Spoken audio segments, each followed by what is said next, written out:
Um, First of all, aggressive behavior is really common.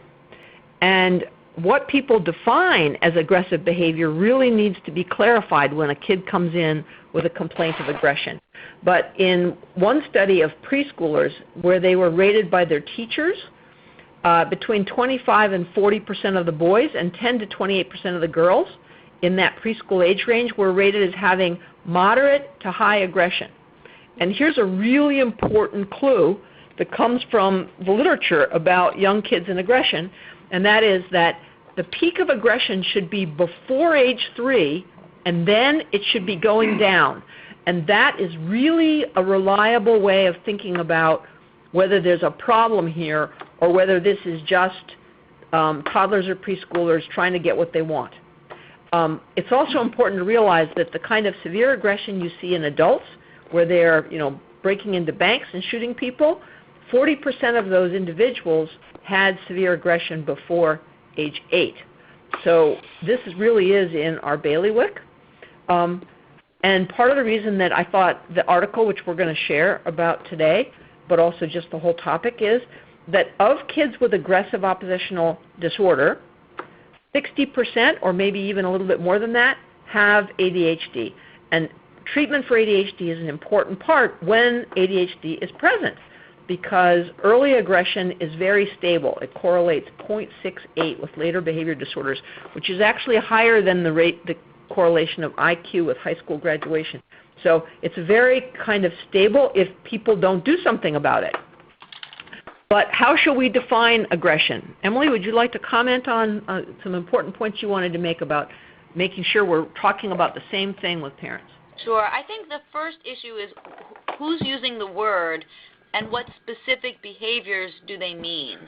So unfortunately, we see the word aggression or rage, and not everybody means the same thing. So it is really important to ask parents or whoever's using that word to define it. When did it start? And that Tuesday when it happened, when there was an outburst of some kind. What was going on? Who said what? What happened? Is it verbal? Is it physical? Is there destruction of property? Is there harm to somebody? How did you intervene? What did you do? And what was the outcome? Unfortunately, many parents don't intuitively navigate when their youngster, even in the preschool years where it can be totally normal, don't navigate it optimally and maybe unintentionally reinforcing a very aggressive stance. So, for example, the youngster who has learned that if they throw a big old tantrum when a limit is set, that eventually that parent will cave, that parent is unintentionally reinforcing the tantrum. And if that continues past where it should normally be extinguished because they're learning other skills, but if that's sort of the main mode of communication in a household, then that aggressive stance is going to continue for the youngster well beyond where it should. It may have nothing to do with whether or not they have ADHD or any other psychiatric difficulties, but it's a behavior that parents have unintentionally reinforced. So we need to both define what the word means. We need to understand what the behavioral, antecedent behavior and consequence pattern might look like in the settings in which it's happening. And we also have to layer on top of that, families have very different thresholds and tolerance for different kinds of behaviors. And so what one family just cannot tolerate, another family is fine with. So this is why this gets really complicated, because we don't have a single definition that all families will agree that this is acceptable and that's not. Some households are able to say, we don't really care about the verbal threats as long as he's not physically harming anybody and he's doing other things. Other families will not tolerate if a youngster gets at all verbally aggressive. So those are some of the details that really you have to kind of sort and put on the table first before you start to think about, how do I medicate this aggression and what is it. The other thing I would say is that there are many, many disorders besides ADHD that are more likely to present with aggression. So in a youngster, we also have the responsibility to see if we've thought that they have ADHD and now we're seeing this persistent aggression, after we've sorted it out with the family and what their definitions and thresholds are and what are they doing to reinforce or extinguish it, we probably also need to be open to reformulating maybe that wasn't the diagnosis. kids who are on the spectrum, ASD spectrum, can get very rigid and get aggressive when things don't go their way, when they get perseverative. Anxious kids can get aggressive when they feel threatened. Depressed kids can get irritable and aggressive. So I think it also is sort of a good reminder for us to think through, are there other things that could be going on in addition? I know we're going to focus today on the ADHD part, but I think we have to create the backdrop into which this particular article is going to sit. I appreciate that very much, and getting the examples is absolutely critical. One of the problems that we sometimes run into is that the aggression is being reported at school, and things have really changed at school. They have what's called a zero tolerance policy, which means if the kid says something like, "I feel like killing you," that's all they said. They said, "I feel like killing you." Oh my gosh, the alarms go off, the kid's out of there. Before you know it, they've been sent home, which of course is great secondary gain if the kid is struggling in a social situation. And that's all that it takes for aggression, that they don't actually have to act on anything. They just have to say something, and they may say it because they have sort of, they don't understand that that'll get them in trouble, for one thing, and they really do feel mad. Or sometimes they have language difficulties and they don't have a better way of saying it. And I find this in some of the kids with high-functioning ASD especially. They don't have a range of emotion words to use. Things get them upset, and they pull out all the stops and say something that sounds threatening. And the parent may have trouble actually reconstructing all the details of the example. So I'm actually going to skip to my next to the last slide in this small slide set to say that a very basic principle of aggression is that aggression can be stimulated by the thwarting of any major developmental need. And developmental needs vary, of course, with age. So, for example, toddlers have a developmental need to eat and sleep at regular intervals. And that can be a reason for them getting aggressive because they're hungry. People call it hangry for that reason. Of course, that can happen to older kids as well. But older kids have a developmental need to save face and to be able to be successful in their interactions with peers and to be able to keep up with the class and not be humiliated. And so those things are really important. And this little table I find useful, but maybe a little conservative estimates of the rates of coexisting conditions in kids who have ADHD.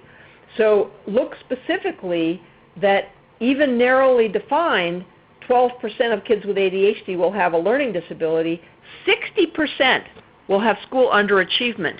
And actually, many of those will have difficulty with their writing assignments, and many of them will have a reading disorder.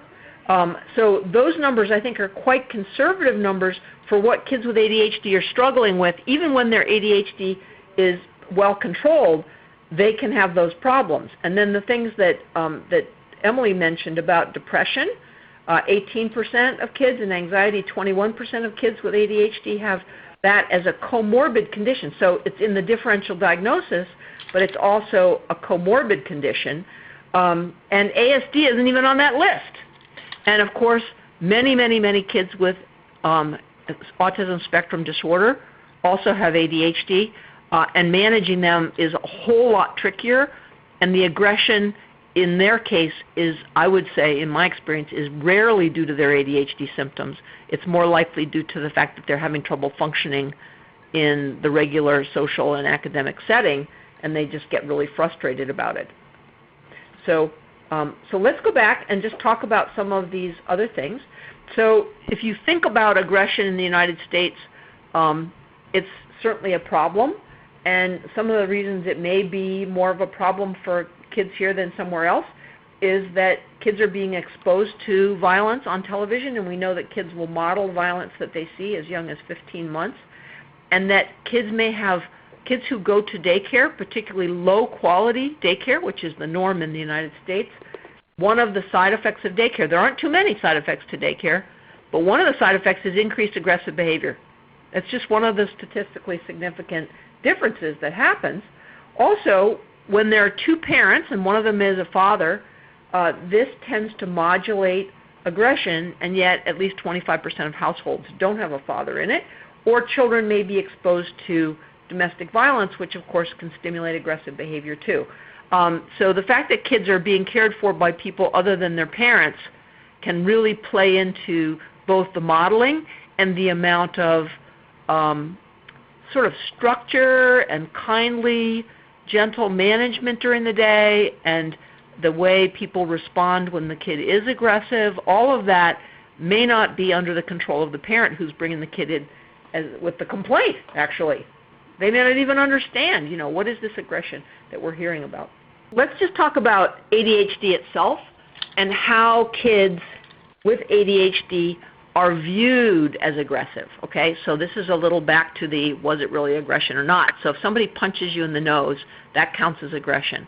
And kids with ADHD do more punching in the nose, but they do other things too that people might interpret as aggression, or that may set them up to an aggressive response because they didn't manage the preceding 5 minutes before the aggressive response very well due to their ADHD.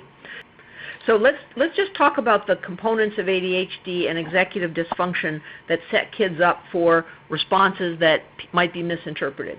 So the first part of it is, one of our favorite things to talk about is that ADHD has a deficit in the understanding of time, and that means timing, and that means kids don't necessarily don't plan ahead as well. They don't deal with a change from one activity to another, which we call transition, and they often don't get tasks done in the way that people would expect. Now, there's one thing if the teacher then yells at them because they didn't complete their task, but there are a lot of kids who really wanted to complete their task, but they're frustrated because they actually intended to complete it, and now their time is up, and they didn't see it coming, and they get mad, and they throw their materials on the floor, which in fact is a sign of their good intention to have done their work, but not considered acceptable behavior. Another aspect of ADHD is that kids tend to misjudge how long something's going to take. So when they're faced with a task, it looks like a mountain, is what I say to parents about this and to the kid. It looks like a mountain, and so they'll give up before they start, or they'll get mad before they start. And the key place this happens, of course, is with homework. Children with ADHD do tend to have sort of a smaller skill set of things to do when they are feeling frustrated, so they are more likely to pick an aggressive response. And they also answer impulsively. And here's where the verbal aggression is often comes in, is that because they say the first thing that comes into their head, and that thing that they say is considered an aggressive response, like, you shut up or I'll push you out the window. That may be the first thing they thought of. It wasn't very smart to say that, but it's thought of as aggression. And that impulsivity is a problem. And sometimes actually just giving these kids a chance to regroup, and you say, now, Sammy, is that really what you meant to say? And giving the kid a chance to think about it for a minute and change their answer and be judged by their second answer can be an important intervention, which kindly parents tend to do and kindly teachers tend to do, but a lot of other people don't. Another aspect of ADHD that causes frustration is that kids are impulsive. They make a lot of mistakes. Then they don't like the fact that they made a lot of mistakes, so they try to cover it up, and then that's interpreted as lying, and when they're accused of being liars, then they get mad because they think that's a not fair judgment of them. So it's really hard for caregivers to accept. And what they do may do instead is become, basically from the child's point of view, they become aggressive back to the kid, or reject the kid, which certainly is something that promotes oppositional and aggressive behavior, is to feel like your parents actually don't like you very much. Barbara, I want to add too. I think this is really important because the frame that you're offering is, we're asking families to see their child's behavior potentially through a different lens. And I think that's often the hardest part, because we see so many families that they come in, they are so angry at their youngsters because they're being so aggressive and defiant and naughty and disruptive and all these things. And yet the way their child is behaving is a predictable outcome of the situation that the child finds themselves in when they can't handle it. Yep. And it takes an enormous amount, it's also a mountain, to try to move a parent who has decided their child is aggressive and evil to see that they are struggling and suffering.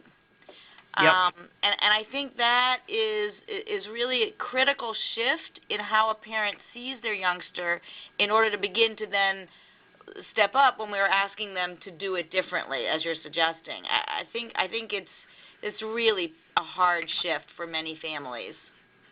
The conundrum in that is that, as you're well aware, generally one of those parents is similarly afflicted with ADD. Yes. And so how do you handle, it is almost, I'd say pretty much 100% of the time that I have somebody come in and the youngster is ADD, and one of the parents will say, that was me when I was little. And so they have the same disability. The one is that you almost have to do a form of motivational interviewing. Are parents really ready to give up the way it's working now? Have they reached their bottom, and are they willing to try something different? Because sometimes families want it fixed, but they don't want to have to do anything different. And that's just not, it doesn't work that way, unfortunately. And so I have found that, a motivational interviewing approach just with the parents about what's working, what's not, what are you willing to do, how confident do you feel that if you tried something different, it might have a different outcome. Because if they're not confident or if they don't feel it's important enough and they don't feel confident to be effective, then they're not really going to hang in there with all the things that we're going to ask them to do differently. So I think that's an important part. The other is that you have to start with very small bites of it so that everybody, parents included, can feel some success. So often it's, pick a time of day that has a beginning and an end to it, like the morning before school starts or, the window when you get home before dinner, to try to begin to work on it. And what you begin to see sometimes is that the whole family gets more organized. And the whole family can begin to have more positive interactions. The other thing I've done sometimes is that the family is not allowed to talk to each other because the way they're talking to each other is making it worse.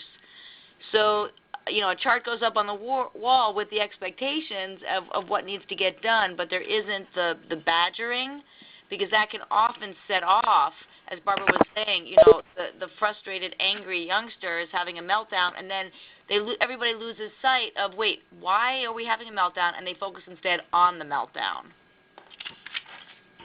I just wanted to comment a bit on the idea that the ADHD parents should be discounted because they really don't have the skills themselves. I think there is at least a subgroup of kids early on where one of the parents could recognize a temperamental difference that it doesn't have to do with not what we've been talking about, not aggression with anger and frustration, but just the kind of impulsiveness and not giving enough social space, like they get in the face of the other kindergarten kids.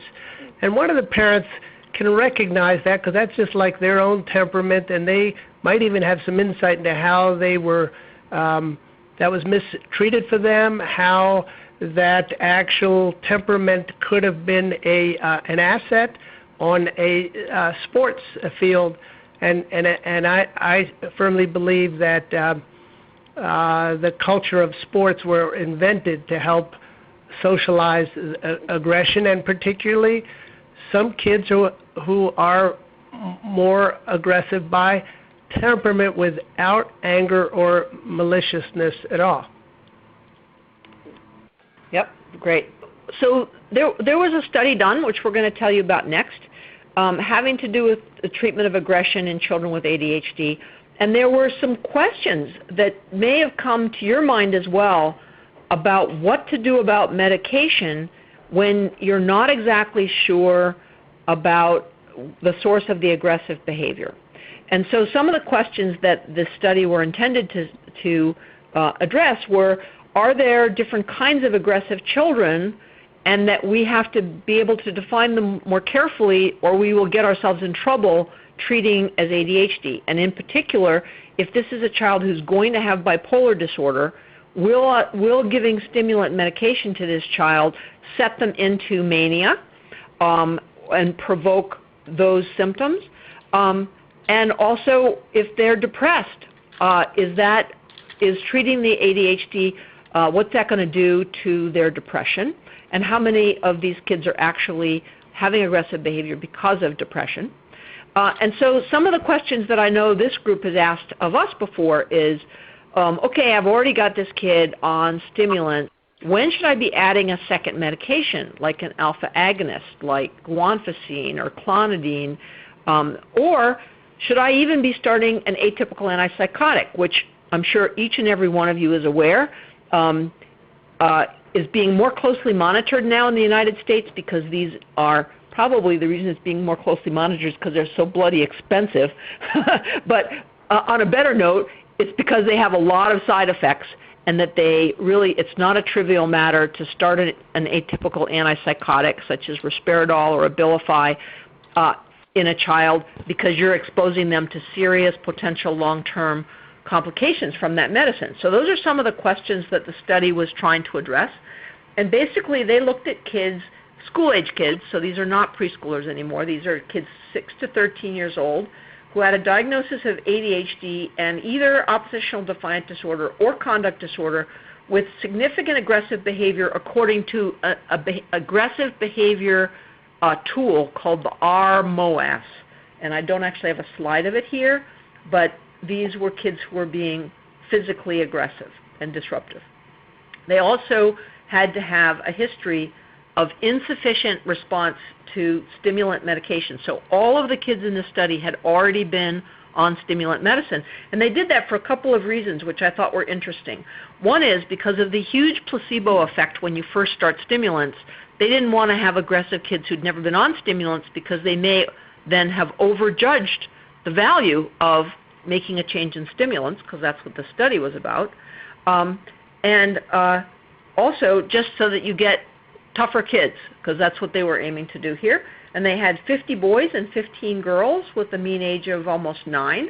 And the goal was, the way they conducted the trial was to do an open stimulant monotherapy optimization, which means they chose a stimulant, and in this case they used methylphenidate as the stimulant in the study. They had 2 forms of it. One was Concerta and one was Metadate, which are both methylphenidate. One of them is one that is basically giving 3 doses of medicine per day. That's the Concerta. And the Metadate is basically giving 2 doses a day, which is the, let's say, no, Concerta is the 3 doses a day, and the Metadate is the 2 doses a day. And that they optimized it using weekly assessments of behavior and of side effects and tolerability, and every single kid was given behavior therapy as well. So all of the parents were getting behavior therapy. And the trial lasted, on average, until they optimized the dose and measured the outcome 3 weeks later. The trial was basically 2 months long. So that's the study. And I can send this out to anyone who's signed in who would like to get a copy of it after this session. And so they did weekly adjustments of doses starting at 18 milligrams of Concerta or 10 milligrams of Metadate, and going up as much as needed by 18 milligrams a week or by 10 milligrams a week of Metadate to a maximum dose of 90 milligrams of Concerta or 60 milligrams of Metadate. But the mean that they found in the successful group, the group that was successfully managed, the mean Concerta dose was only 52 milligrams. You know, it only comes in 54, but it's a group effect, right? And for Metadate, it was 40. The parenting education that they did was the COPE program, and here is the reference for that, which is actually a school-based program, and it was conducted by psychology graduate students for these families. So what were their results? Well, what they found was that 49% of the kids had a reduction of at least a third, taking them below the cut score on the aggression tool from baseline after the stimulant dosage adjustments and the behavior therapy, and it was not required that they be started on any additional medication. So that's about 50%. And the way they characterized the kids who had a successful reduction in their aggression compared to those who didn't, the responders, they called them, were more likely to be successful if they were on the Concerta compared to the Metadate. And there was a trend towards these children needing lower total doses than the non-responders. Of course, that's kind of like an oxymoron because the non-responders kept getting titrated upward, right? So, of course, the responders would have a lower average dose. And they actually needed less weeks of behavior therapy than the non-responders, which also makes sense because the non-responders kept getting treated and had not achieved the desired reduction in aggressive behavior. So the non-responders were more likely to be the boys. They were ones who had higher baseline aggression ratings and also had higher both depression and manic symptoms on the other tools that they used. And they also required more sessions. But both groups actually had clinically and statistically significant reductions in aggression. Even though one group did much better than the other group, both groups actually had significant improvements, and girls had far more remission of their aggressive behavior with stimulant medication, even adjusting for their baseline aggression and for depression and mania symptoms. And then significantly, they were looking for possible sparking of mania, and they had none of that in this study. So that was really very encouraging kind of data. So I'd love to hear some comments about, what does this mean for you? Anybody have some thoughts on what this means for you? Or Ray or Emily might have additional thoughts. So one thing that I would say is that, if one of the take-home messages is that adjusting the dose of the stimulant improves the symptoms, then I think what it raises is that when we initially use stimulants, are we not getting to optimal response? And so we are potentially partially treating instead of fully treating. Yep, I would. I think that totally agree with you. We try to use the lowest dose possible, but the only way to know that you've hit the ceiling is to push it until you get a side effect, essentially. And I don't think that's the way we tend to practice because families get skittish and we want to use the lowest amount of medicine possible. But I think we may be missing some kids that need a higher dose. And I think if families could understand the importance of push to where you get a side effect, and then you can decide what do you need.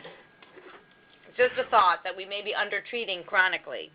I agree with that, Emily, and it brings up the results of this the National MTA study where they compared community doctors using the same medication, it was Ritalin, to the study doctors. And the real difference was in the study, every month they got teacher ratings and they tried to optimize medication. And, of course, that meant they increased the medication based on teacher ratings.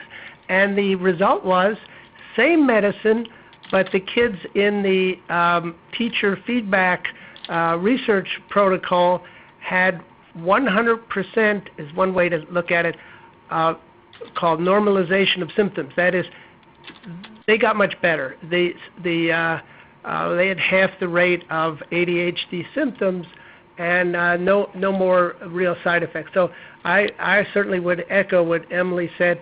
And if you're using Chattis, we allow teachers to parents to invite teachers. They can put a little consent form, and I find that it's like treating diabetes without getting a blood sugar. If you're not getting teacher ratings and optimizing based on that, you're not serving them properly. I really think we have these lovely graphics that I show to families, and that you can see the parent and teacher ratings. Barb, you want to show one?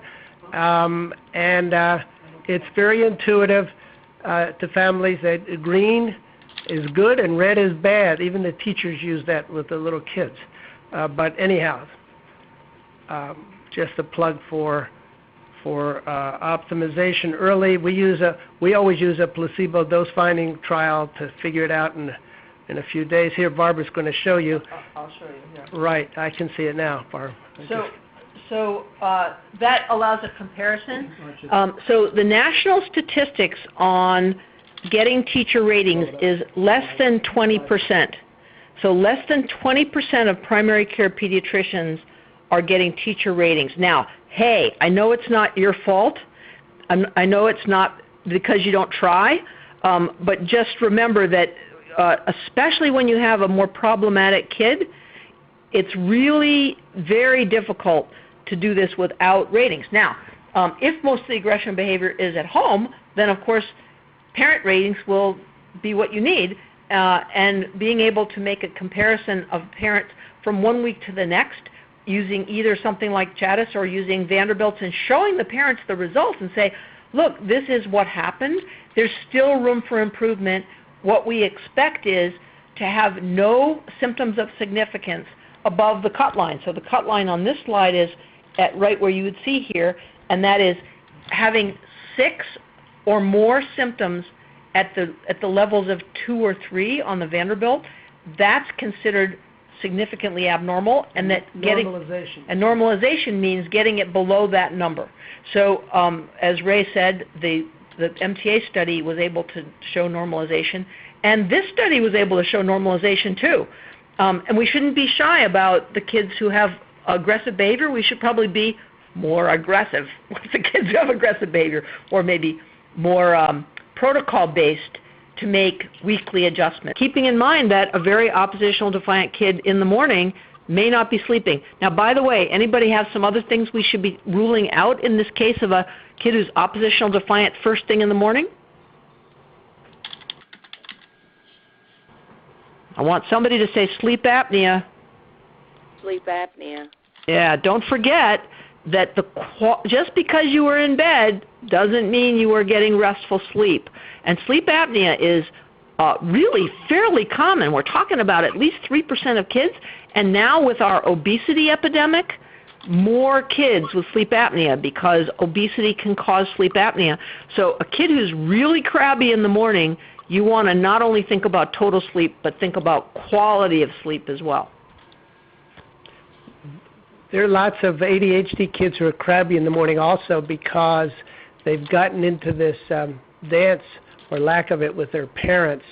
When everything else is going well for these kids, usually the morning when there's a time limit, they've got to get off to school, and they're lollygagging around, and the parents see that as a discipline problem, so they go at each other. And so trying to reset the morning with upbeat routines and having goals like you can play with your video game if you're all dressed and had breakfast until we're ready to go, things like that. And let me just add that sometimes I prescribe the parent to come in with a glass of instant breakfast and their pill and sit and rub their back and be pleasant and give them the pill in bed, and then let the kid be on their own for the 20 minutes it takes to kick in, and that can often improve the morning behavior a lot too and resets the tone, just as Ray said.